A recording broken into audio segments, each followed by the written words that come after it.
today's voice actor panel started? All right, well, then let's get a nice big round of applause for the voice actors.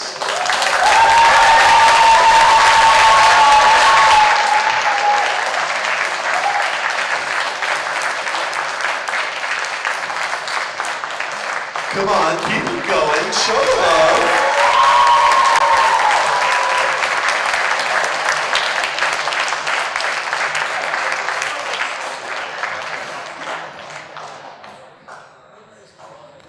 Here we go. All the mics, here. Hello? Hello? Yeah, we're up. Mine has a dent.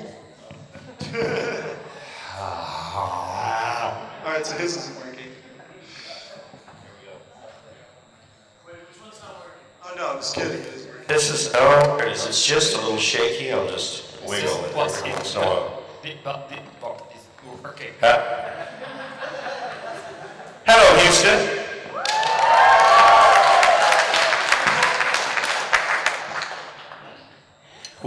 For those who don't know, we should probably introduce ourselves once again for whoever wasn't here earlier showed up. My name is Brian Drummond. Hello. I'm Brynna Drummond. I am much happier. I'm Trevor Devall. Hello, hello. And I'm Maryke Hendrikse.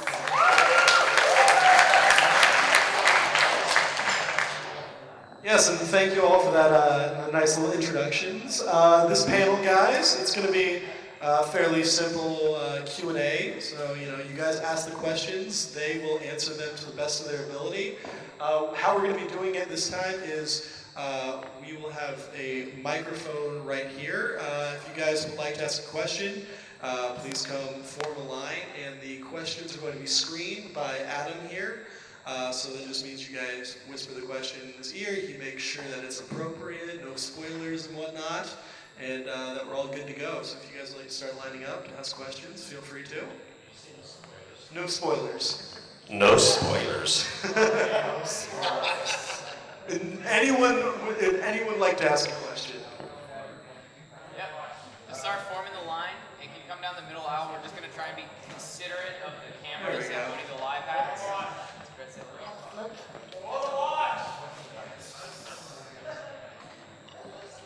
Who is saying for the watch? Heather. Oh, there he is. There's a banana in the room, too, right over there. Oh, there is.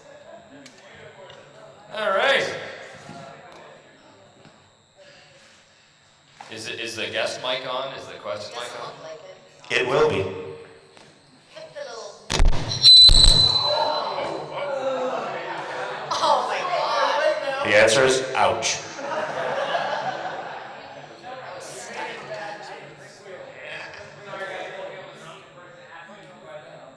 We will look at you as you approach. Yeah. We will remember your face. Safely in the corner of the room. 3. There we go. My question is for Sonata Dusk VA, because I'm going to butcher your name, so I'm not even going to try and say it. It rhymes with Jamaica. But Maryke like Jamaica. How surprised were you that your character became so associated with Taco Tuesday after the comedy? I was surprised, and it's kind of funny because in Vancouver we have this restaurant. It's called Taco Time, and they actually have Taco Tuesdays. So I didn't think anything of it when I said the line in the show. Like, I just thought that was an expression that people kind of used. And then I guess not, because it blew up to a degree. I've seen lots of little memes and all that stuff about it. So I was quite surprised. Thank you. Thanks. I was wondering how many more seasons that My Little Pony will make, with the new channel and all. 100. Over 9,000. That could be true or that could be a lie. We don't know. Yeah, that's... questions for Brian and Maryke. How did it feel working on? How does it feel working on Dragon Ball Z Black Lagoon? How does it feel? The feeling when you're also a pony, you're also a Saiyan. Just for the record, I was on Black Lagoon too. Yes. Okay? And I gotta tell you, I feel pretty good about it. I'm sorry about that. Oh, there you go. It's what we do. It's great to be able to move from those shows like Black Lagoon and Dragon Ball are dubbing shows. My Little Pony, we call it a relay show where you work with the whole cast. I love doing those kind of shows because when you're in a room with the whole cast, you can work off of each other's dialogue. It's kind of like doing a play or doing a play reading with each other. So there's a little bit more of a fun vibe than when you're by yourself in a booth matching lip flaps, which is what we do for dubbing. But they're both fun, and as a performer, you take all the kind of gigs you can get, from radio spots to TV spots to film gigs to animation to dubbing. So it's all pretty fantastic, and it's exciting when obviously some of them gain the kind of fandoms like My Little Pony and like Dragon Ball and some of the other great anime shows that we've worked on. So I have a great time doing any of it, unless there's too much screaming involved. Then I might complain just a little bit. So Dragon Ball Z, there was a little bit of complaining going on. Okay, thanks very much. One of the things that I like about doing dubbing is, and that's what, as Brian was saying, that's what Black Lagoon is the relationship between you and the director is kind of different. And James Corrigal, who's the director of Black Lagoon, the voice director, he and I rewrote a lot of Revy's lines to make them even worse than they were already scripted. And that's something that you don't do a lot of in a prelay session. So that was kind of what I liked so much about Black Lagoon in particular. I'm actually going to cheat a little bit. I have two questions. One, considering how many different professions there are, even creative professions, what was the deciding factor for getting into voice acting? The deciding factor. Yes. Well, I think for most of us, it was a choice between voice acting and working for the CIA. And, we just felt that maybe working for the agency, as we like to call it, was maybe a little too much effort. So, considering the only other option was voice acting, it was a sort of a no-brainer. Yeah. That's obviously a facetious answer. Or is it? I'll take it.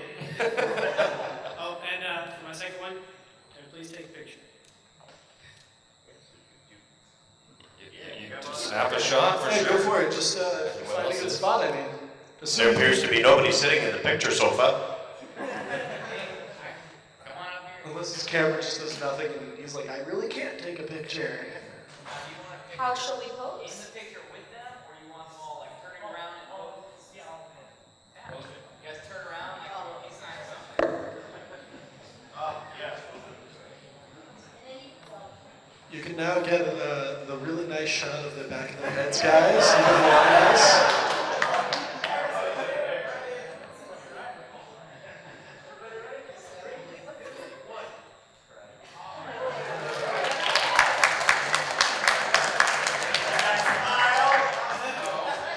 Wait, I think that guy was blinking. We need to get that again.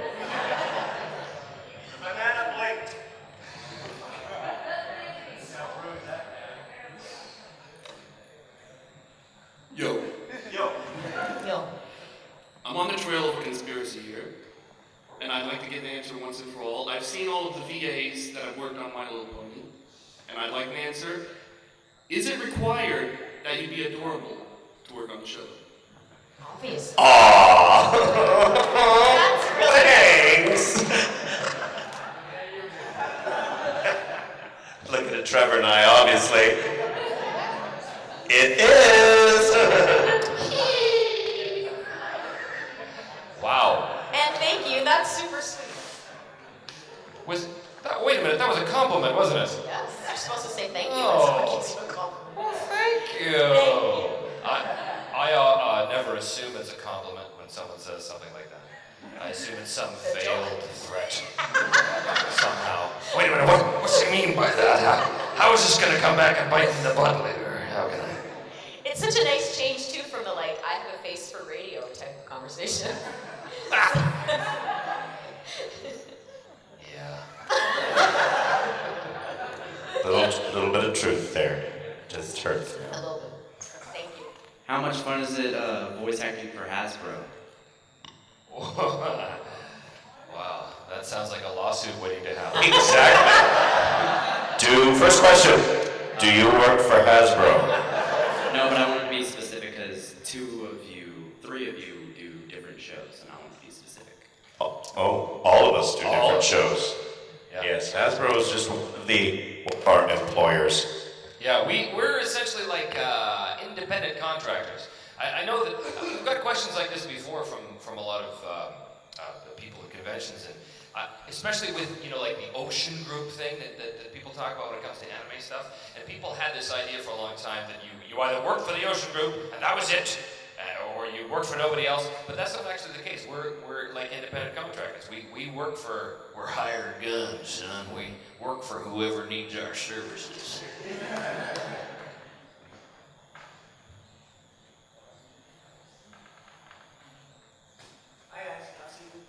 What's up, guys? I haven't, but now I have. Good to see you, man. But of course, Brian, Yes. you were quite possibly one of the most recognized voices in the anime community. You're Vegeta, you're brutal, you're fierce, you're freaking awesome. But Thank you. you're super awesome guy. So Thank you.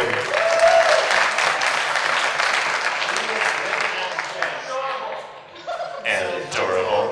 just how long did it take for you to transition from something that aggressive to Pony?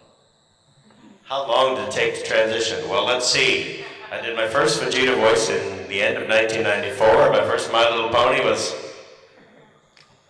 18 years later. That's how long it took me to transition. No, we do that. Like we've said before, we have to do that kind of stuff in a day. Like in the morning, you could be doing an episode of My Little Pony, and in the afternoon, you could be doing Black Lagoon.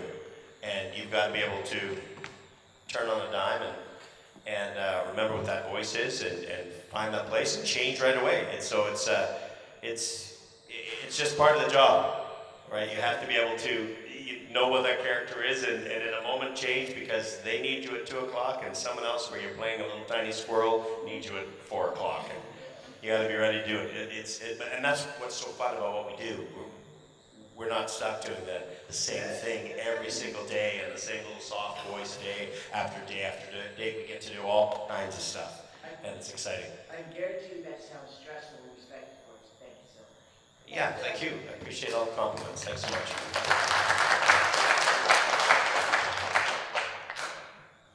Was there ever a character you wanted to voice but couldn't, and if so, who? I wanted to voice every role that Brian ever had, but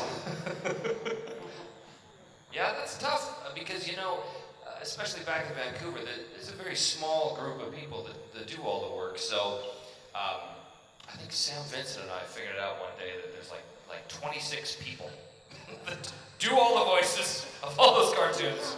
Yeah, we had some drinks, we counted, and so no, the number might be off, but there's a very small group. So what that means is when you're auditioning for these roles, in one sense, it's a very stiff competition because you are auditioning against some of the best people in the world.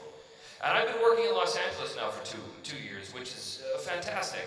But I can tell you that the voice actors in Vancouver are hands down the best voice actors I have ever worked with in terms of their talent, their ability, their versatility.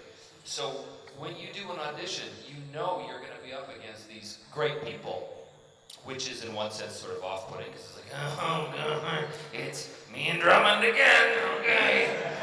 But at the same time, it's such a feeling of family and it's such a feeling of community that, that we don't have there's no ego going into it. There's little ego. There's not as much ego as you might expect going into it.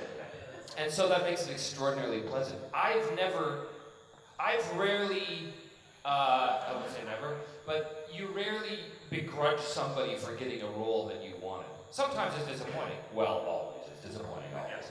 But you don't begrudge the person because, we've all worked together so much that if you don't get this one, you'll just get the next one, and you'll see them on the next show. So it's in terms of that, you want to book everything you audition for, but when you don't, and you see who got it, you're like, yeah, that makes sense, that's good. That's good. Yeah. What's that? Yeah, exactly. And I think, maybe, you could speak to this, but I think that voice actors, we don't take ourselves particularly seriously, so it makes things easier, Yeah. Favorite roles. That's so tough of what you would want. Like what you wish. I never know if I've got the one there. It's what you wish you could have played. I think there's favorites we've seen before and things we grow up with that we just love. But it's funny because there's certain roles out there that, I just love that guy. I love that part that he played, but I don't think, I wish I had that part, because then it would have been a different voice, and it would have been, I would have sucked at that. I love that guy who played that role, right? It's like, I couldn't do SpongeBob the way Tom Kenny does SpongeBob, right? It's what a great role, but it'd be like, I think more, would have been cool to land a gig that did as well as a crazy show like that, because I'm pretty sure Tom didn't think when he landed that role, this is going anywhere. I'm playing a sponge with a talking starfish. This will be a one and done season, but I'll take the cash and run. And it takes off, feature films, and I'm sure he's thrilled after. Just like with Dragon Ball Z, I was never, I hope I get this role of Vegeta. I had no clue who that guy was. When that show rolled into Vancouver and they needed to dub this weird Japanese animated show with these Super Saiyan, whatever these guys are, and this is a little guy who's very angry, that's a big guy who's not as angry, that's his son, she likes him, they have monkey tails. I'm like, I don't know what this is, but what kind of voice do you want? Make him princely and angry and he yells a lot. Okay, how about this? A week later you get the part, and then 10 years later people ask you to sign autographs about it. So it's a bit of crazy stuff that can go on around it. But more than anything, than loving a certain part or wanting a certain role, I think I just love the industry and the people we get to play with all the time. Yeah. Thank you.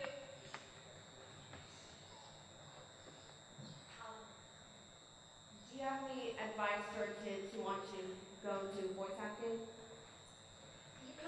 To you. Pick that microphone up. Yeah. Okay. I don't know. I guess my dad just sort of started it in terms of like getting an agent, family agent, and all that stuff. But if you're really passionate about something, don't give up and just keep going forward with that. That's good advice, I would think. But in terms of like finding an agent, I think my dad would know more about that than me. You probably thought doing quite a bit of acting in school has supported your performing career as far as voiceover is concerned. Has it? I guess. Like doing school plays, sure. Yeah. Theaters is great. Obviously, all my kids have done a fair bit of that. My son probably more than Brynna and Ashlyn, who's the younger daughter. But it is voice acting. Some people just think, doing voices, how do you get into doing voice? It is voice acting. So you've got to work on the acting part somewhere, I think, and you have to enjoy that. That's got to be fun for you. If you love acting and improvising and having fun reading scripts and doing different voices on top of it, that's where it's got to start. If you're like, this is embarrassing in front of you guys and do that, then you're not going to go far if you get embarrassed easily too, because we do stupid things. And that's why we laugh all the time. We look at each other in many a session and go, wow, you guys just made fart sounds for 4 minutes to try and get it right. And it's ridiculous what we do. But we laugh at each other, we laugh at ourselves, and some people would just be utterly embarrassed to do anything that we do. And if you're easily embarrassed, don't do it. But if you like being crazy in front of people, and you love performing, memorizing lines, and doing improv, find out who's doing it wherever you live, and find a way to get started with honing those skills. I used to tell my students when I was teaching a lot that if you're in voiceover, if you're afraid of looking stupid, you will. So you can't, at all. But tomorrow, is it tomorrow? I think it's tomorrow. Brian and I are actually teaching a thing. Could be.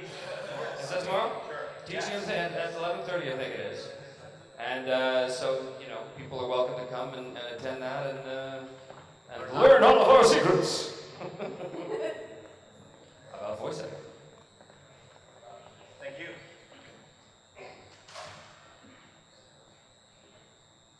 So there were two questions I was thinking about asking you guys, and I was trying to find the best way to work on. But I guess the first one is, when you're doing your cartoon voices, are there voices that you need time to prepare, or can you just do your voices at a moment's notice? That's a good question.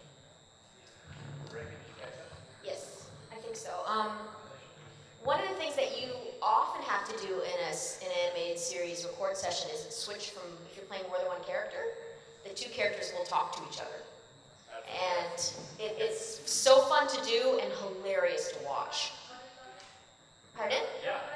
Yeah, perfect example. That is a perfect example. Yes. And Andrea Libet, who plays those characters, she just jumps back and forth between those two flawlessly, seamlessly. It's awesome to watch.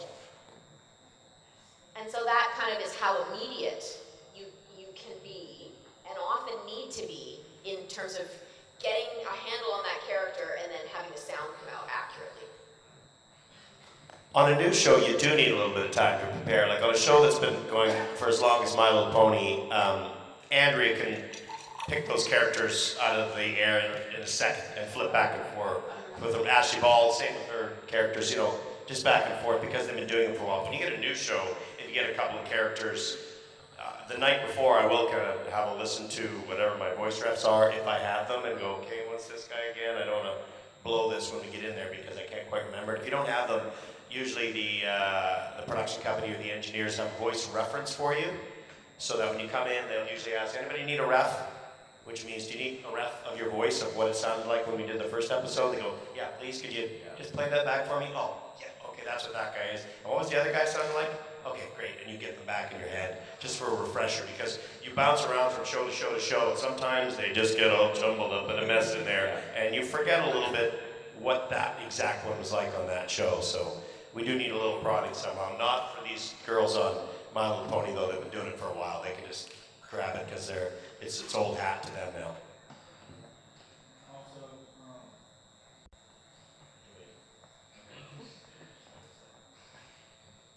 okay, so I've seen a couple of other VA panels, and I've seen some of the VAs interviewed by whoever. But when it comes to, for instance, when you're having a group conversation on a show, I've been getting conflicting impressions as to whether or not voice actors frequently record in a group, or if they just do their lines individually and they're all put together. Because even characters from the same show, I've noticed that the VAs sometimes don't meet each other until after episodes aired. That individual recording is much more common in Los Angeles than in Vancouver and Toronto. In Vancouver, they really try to get the whole cast together in the same room, and I love it because it makes it for a better show. Like Brian was saying, when you're working together with your fellow actors, you get to riff and you get to have fun, and that just informs the performance and it makes everything that much better. But a lot of times they just can't do it for schedule purposes, right? Like I've done a ton of Disney shows now in LA where, you gotta go in by yourself and record all your lines separately just because the scheduling they can't do it. And it's fine, it's fine, I guess, I'll do it, whatever. I guess I'll do that Disney show. I guess, you guys, whatever, it's just stupid Disney, whatever. But but it's never as good as when you have the whole gang. And I have to tell you something too. That last week I was back in Vancouver doing a show, a great news show, which I don't think I can talk about. But we were all in session this last Friday. We were all in session, and I hadn't been back to Vancouver. I go back to Vancouver like, maybe once every 2 months now to do shows up there. And I'm sitting in the session with all of these wonderful Vancouver voice actors, and I was sitting there just going like, this is the greatest thing ever, because everybody's having so much fun, and we're laughing and joking, and when it finally comes to record, the energy is up, and just everything is so much better. And I had gotten used to doing stuff by myself down in LA now, and it's like, oh, well, I have to go by myself. Okay. So yeah, it's way better. It's way better when we're all together. We do Guardians of the Galaxy in LA, and thankfully they do. We get to record all together, and I think it's going to make for a better show. That'll be airing in a few months, by the way. I don't know if you guys check it out. Rocket Raccoon right up here. There's one more aspect to that, which is partly why you might be getting conflicting information, is that dubbing is done individually. Yeah. So you don't go in a group to dub. And with My Little Pony, you might be getting that information because Tara is based in LA. She does not record with the entire rest of the cast. So there are a number of lines that have to get hopped over almost every single time a My Little Pony script is done, is she's not there. Everybody else, usually 90 to 95% of the rest of the cast is there, except Tara, who records her stuff, like Trevor said, on her own in LA. Has there been any roles that you regretted playing? And if so, what are those roles? I heard this question already today. I think I don't know the answer to it. Any roles that we would rather play? Like as I said, regretted? Any roles? roles we Regretted? regret? Did you say? I thought you said rather play. You said regret play. Yeah, regret. Wow, all those ones I did for free. Maryke? No, not really. Every now and again you do something and you go, my voice hurts. But that's not even a particular, that's just being whiny. It's not really a regret. It's like, I just regret some performances, but not the role. Like I'll look back at some early stuff I've done and I'll be like, that was not a good choice, Brian. You were really phoning that in. I'm like, and really thinking that I've been doing it for well over 20 years now, that I would do a much better job at it now than when I first began, because I see some pretty stinky performances that I did early on. I won't mention what those are, but I have caught them once in a while when they show up on YouTube, or someone Throwback Thursday throws me one on Twitter. I'm like, take that down! It's awful! Do you watch a lot of your stuff? Do you watch a lot of your stuff? No, this is the truth as well, I hardly watch any of my stuff. When I first started in the mid to late 90s, whenever something came on, well, this is going to be me. My voice is going to come out of that walking cartoon. And I watched it, and now I don't. I just sort of trust that the directors are going to get the right thing out of me. Animators are going to do what they do. Once in a while, I'll come across something that I might watch one episode of a new show, but I do not watch a lot. I've not seen all the episodes of My Little Pony. I'll let you know this right now. Not even every one that I did. You will have to inform me which were good and which were not. Yeah, that's the same with me. Like, I was looking at the program and they're listing all these characters I apparently did for My Little Pony. I don't remember. But, yeah, I'm intensely critical of myself, though. I watch these cartoons and go, oh, why do they keep hiring me? And when I saw the Iron Will episode, I was so excited because he was such a great character. And then I saw that they sort of digitally lowered his voice a bit, which sounded, yeah, they did. It sounded very cool, but all I could think was, oh, so I wasn't good enough? I wasn't good enough? You had to mess with it, didn't you? Fine, mess with whatever you need to do.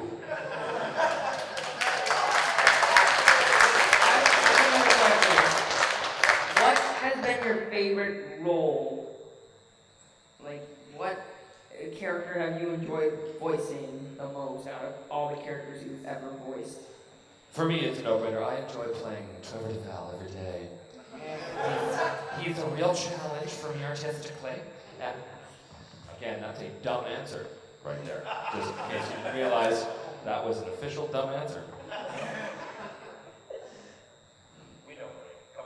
Yeah, everybody, I think, well, maybe you guys don't all know, but these guys hear the same answer all the time. My favorite role that I've ever played is Remy on Black Lagoon. It's just so, I just loved it. Pardon?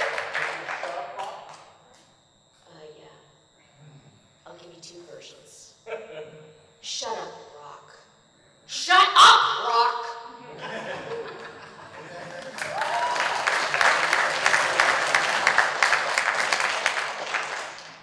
Favorite role? I think the majority of what I've done is probably dubbing and or boy characters.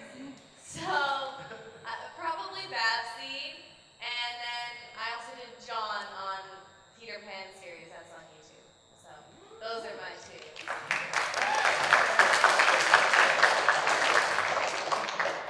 Favorite roles. It's always so hard to. How do you even remember? You've played so many characters. You have to. We all play so many things. I think favorite sometimes I like roles that are just nice and easy on the voice, but and then sometimes you like sometimes it's actually the environment of the record that you remember more. It's like some people say, "Oh, I love that role that you did." It's like I actually didn't like working on that show much because that director is a little more difficult, or this the room, or there's a lot of producers in there that are really fussy. Some that are really laid back. Like you've done a number of as well, like a PBS show like Dinosaur Train with Craig Bartlett, who is a phenomenal producer and creator, and he's the most relaxed, easygoing director, fun writer. It's a pleasure to walk in the door and do a show with him because he's such a great guy, and you look forward to doing those shows. I did a PBS show called Martha Speaks, which is for years and tons of episodes, which also Terry Claxton directed that one, but there were lots of kids on that show, and my younger daughter, Ashlyn, ended up taking over a role for 1 year, so it was fun doing a show when I had one of my kids on the show, and there was lots of other little kids on the show that did a great job. Tabitha played Martha on that show and was fantastic. That was really fun. And then I also remember getting big roles that I grew up watching as a kid, like I played in a revamped version of Inspector Gadget. I played Dr. Claw for 50 episodes and was cast as Wolverine for a number of animated movies. Like, when you grow up with those kind of roles and get a chance to have your own kick at the can for the voice, those are some big things. And of course, Vegeta is still one of my favorites. I don't like the screaming anymore, but I really love the character. Yeah, for sure. It's tough. I think for me, Iron Will certainly is one of my favorite characters ever for My Little Pony. It's so much fun. But yeah, there's so many. And everything that Brian said is true. So my dad, I agree with. Alright, so have any of you ever cosplayed as one of the characters that you voiced? And if so, when, why, and where? No. I actually hate Halloween. I hate Halloween. I hate dressing up. I hate all of that. This is a guy who had a 40th birthday party that was themed, where you had to dress up to come to his 40th. This guy, go find some 1940s gangster gear for his birthday party. That's awesome that you remembered that. I had a suit made. I had a 1940s gangster suit made. Tailor-made specifically for this party. And a picture taken in the And costume. a giant picture of me hanging behind the bar. In the costume. As you do, in the costume. And it was a great party. Dress up party. It was a great dress And up we learned to dance, remember? Yeah. We hired Swing dance, He hired yeah. someone to teach us swing dance. Yeah. It was fun. So that said, No cosplay. I don't, honestly, I don't think, I've had people come up to me who were cosplaying as some of my characters, and they've come up to me like, and I've been like, okay, what? So this, should I know this? I'm terrible. I'm a terrible, terrible man in all ways. But no, I've never cosplayed because I would suck at it, really. I don't know, like who would I do? Iron Will, that would be hilarious actually. Put on like a Viking hat with the horns. Even though technically the Vikings never wore horn helmets, but that's a different thing. And maybe like, I don't know, well, how would you do it? I didn't know, this is what I mean! I wouldn't have the first clue. So, paint myself what? Gray? Paint myself gray. That would be enough? Just walk around going, hey, look at me! Oh, okay. Well, all right. I know it's... All right. Well, maybe this weekend. We'll see.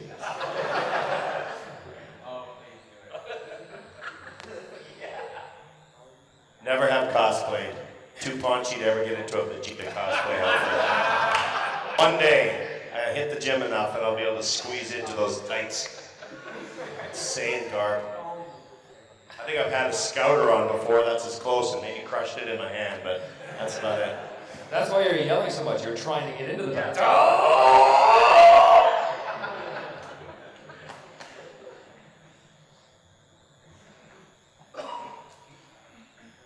Could you do your favorite, a couple of your favorite Vegeta voices and then compare it to My Little Pony voices? Can I compare them? Yeah. Yeah, do 2 Vegetas, then 2 My Little Pony voices. Actually, I think that question is directed to Maryke.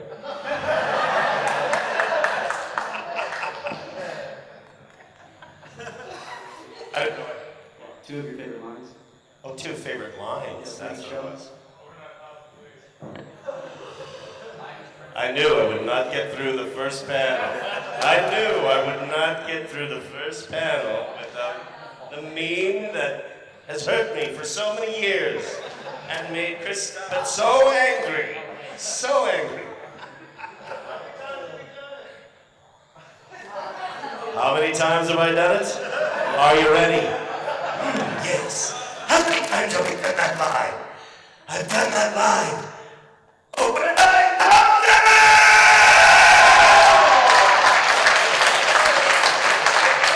That's how many times I've done that line. Well, then, compared to Mr. Cake, it's just a lot different now, isn't it?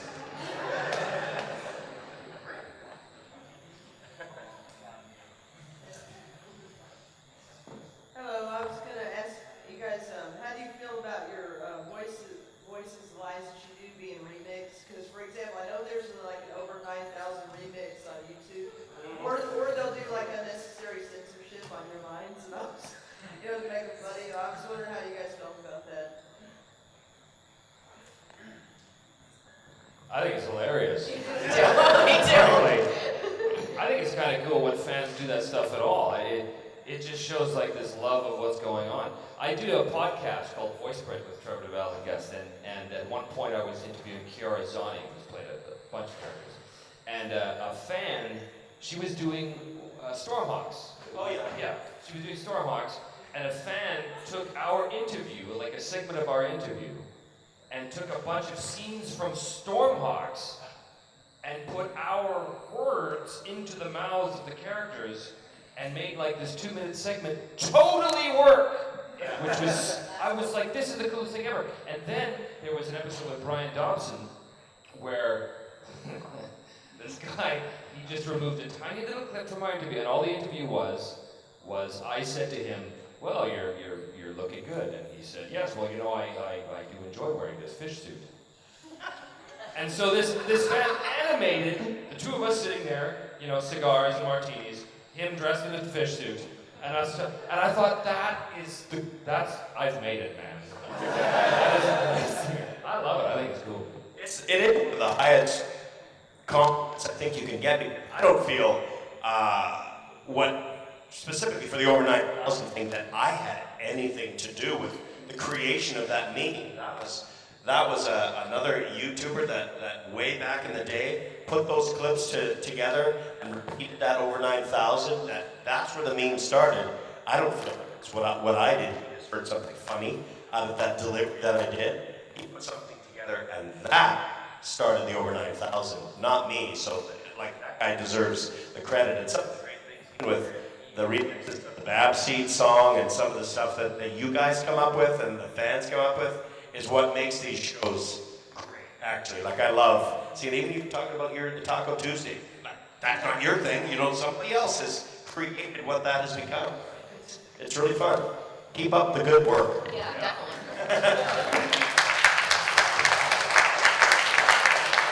Okay, this question is for Brynna. How does it feel to follow in your dad's footsteps? How does it feel to follow my dad's footsteps? They're very hairy footsteps. I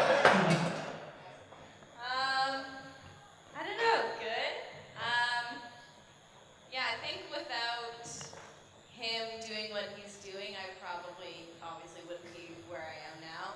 So I think he's inspired me to do more and continue in the voice acting industry. Yeah, so it's good following his hairy footsteps. I have, this one does work. It's killer. Yeah, no, they switched them up on me, so this is a super hot one right now. I have 3 great but pretty weird kids. You know, all of them. When they were all younger, and even the smallest, Aiden's going to theater school now, and he does tons of voice, and as Ashlyn. But I was always one of those parents who was like, I want you to do what you're having fun with. So I'd be taken off to work, and then of course you come home and I'm talking about what I'm doing, and I love what I do. Once I started doing more animated things, and that was once I had kids, they're all like, what are you doing? And that's Dad's voice. How come you get to do that? There'd be questions from little kids. Why do you get to do that? Am I allowed to do that? And I'm like, well, if you want, I don't know. I suppose I could tell my agent if there's little children voices, you guys can go in and say the lines. Sure enough, they start booking things, and it's one of the things that I actually quite enjoy. I've said about the voiceover side of the industry. It's actually very safe for kids. There's not the undue sort of pressure that are specifically on young women and on people in the on-camera side of the Hollywood machine, which I would probably almost be going, oh, yeah, are you sure you want to do that, honey? I want to be a movie star and be in movies and be in commercials. Even though that was my initial thing that I wanted to do, I would, because of how crazy that industry is, I would almost be, hey, have you thought about medicine? Or, I'd be coming up with other ideas. But because I love the community and the voice actor community so much, and it's such a safe place to work, and any kid or new person, a brand new person who walks into a studio with a bunch of veterans in what we do is accepted right away like everybody else. It's not like, oh, here's the new guy, and it's given a hard time. They're just, they're treated with so much respect that it's a great place to be. So if they wanted to do it, I said go for it and do it, and they do the work with putting the MP3s together and sending in auditions, and sometimes they land stuff and they get to have a chance to come in and play on shows with these kind of people. So, and come to stuff like this and see you guys. It's pretty fun. So how many hours of work does a typical work day for you guys consist of? What was the question? Well, let's see. First we get up and there's a round of golf. And then there's martinis on the beach. Our sessions are like 4 hours long. That's what they book us for like an episode of My Little Pony, which is a pre-lay session. 4 hours long. It's very rare that we're there for the full 4 hours, but sometimes. Oh, sometimes. Now that sounds a bit crazy that we have a 4-hour workday. But you have to understand that within those 4 hours, or 2.5 hours, which I think typically 2.5 hours is probably the average. Within those hours, we're really putting it out there, man. Like especially if you're playing a high energy character. I have a tendency to play a lot of high energy, over the top characters. And it's exhausting. Now I say that to my brother-in-law, Brian, who is a farmer. And I say, oh, hard day at work today. I had to do this for an hour. And he's covered in grain dust.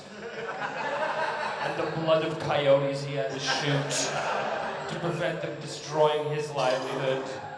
And he's like, yeah, real hard work, isn't it, pal?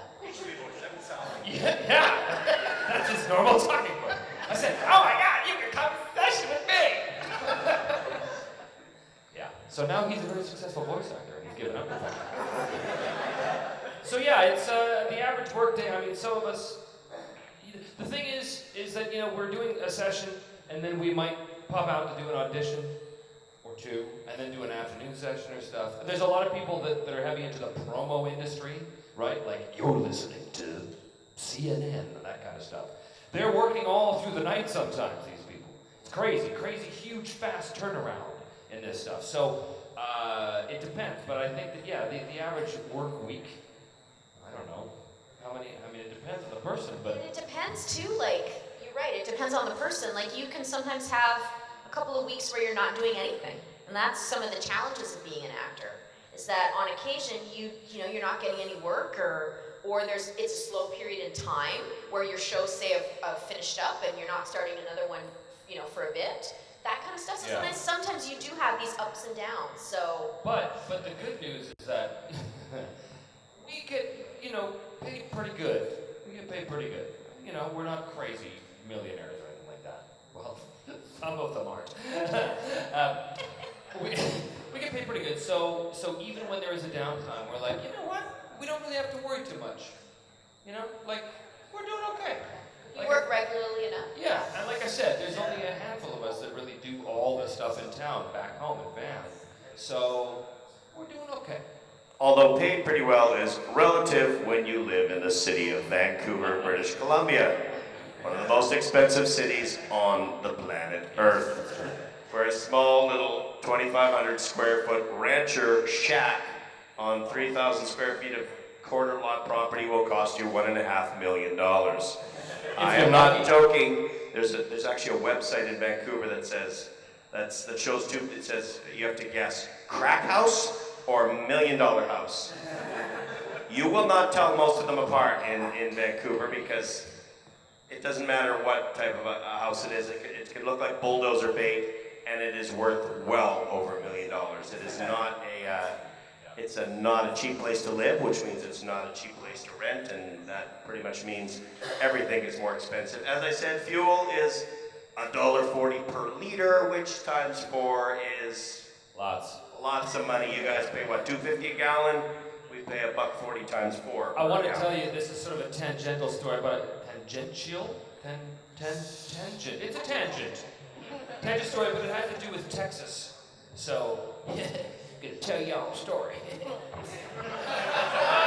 First time I come to this great state.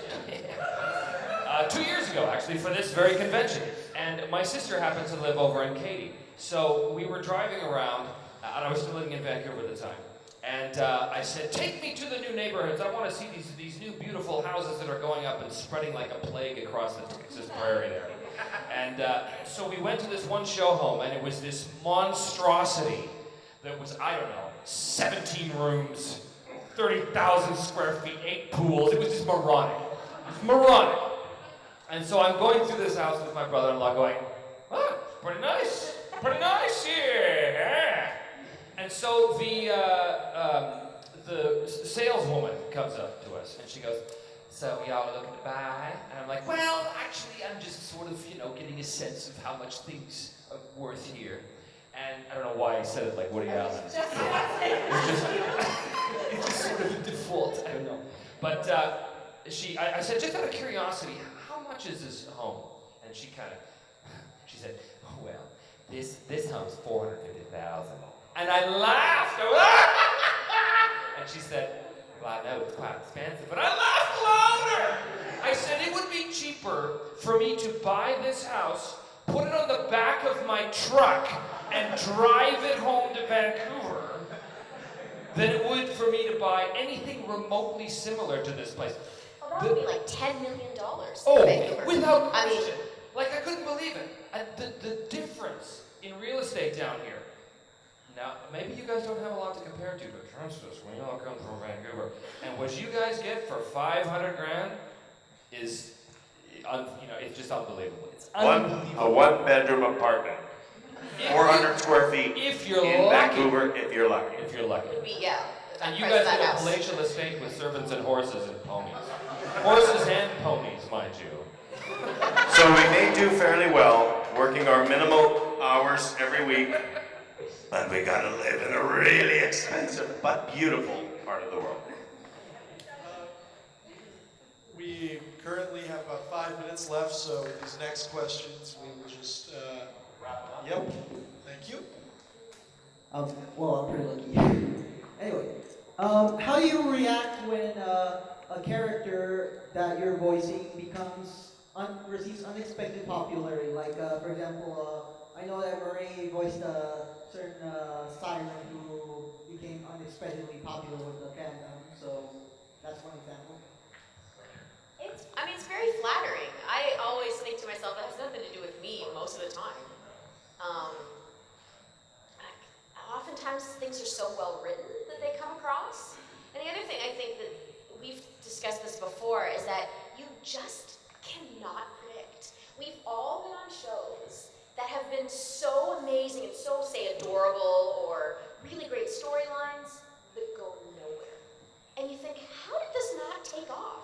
We all in session loved doing it, and it never went anywhere. It never even aired half the time. And so you just can never really predict, and it's always surprising to me which ones make it and which ones don't. And same with characters. Which characters become popular? Your guess is as good as mine.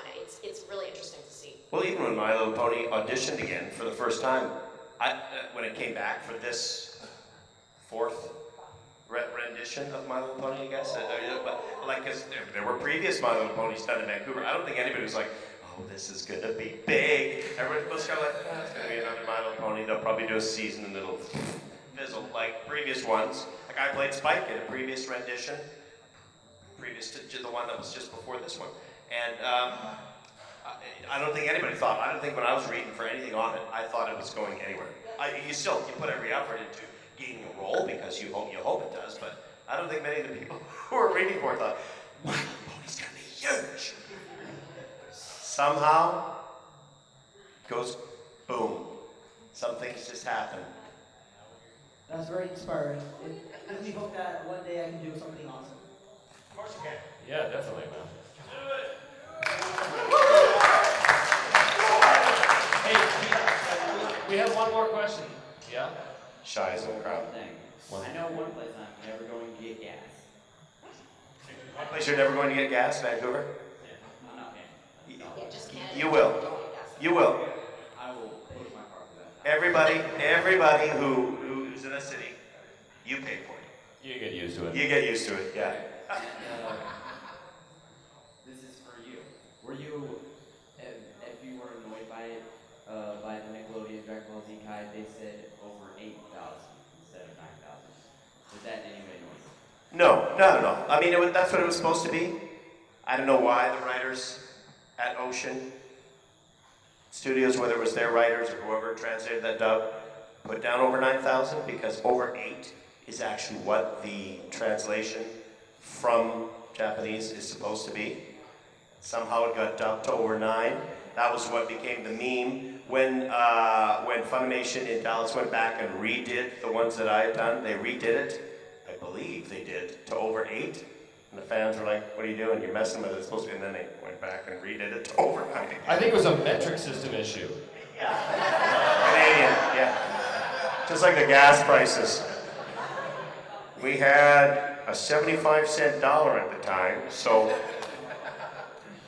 Hey, before we go, I have a favor to ask.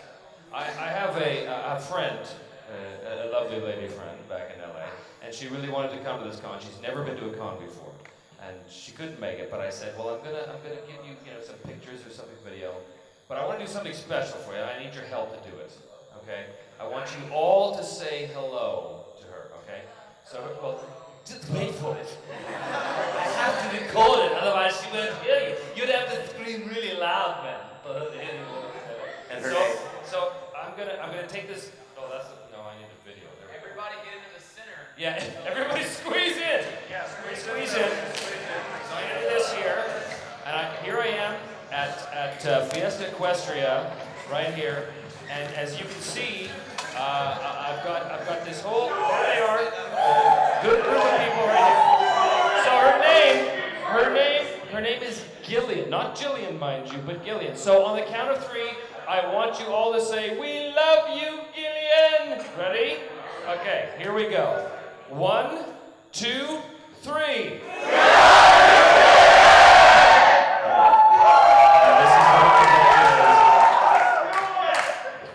Thank you. And Thanks, everyone. Yeah, thank you all for coming. Thank you for being here. Thank you.